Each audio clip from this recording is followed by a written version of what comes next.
tusijafika mbinguni, tusijafika mbinguni kwenye utukufu, kwenye utukufu.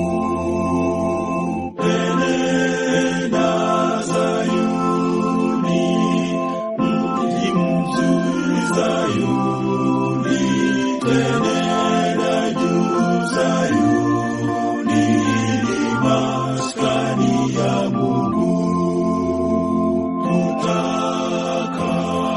Tutakapomwona masumbuko basi, uwa maji ya uzima, uwa maji ya uzima, ana asa halisi, ana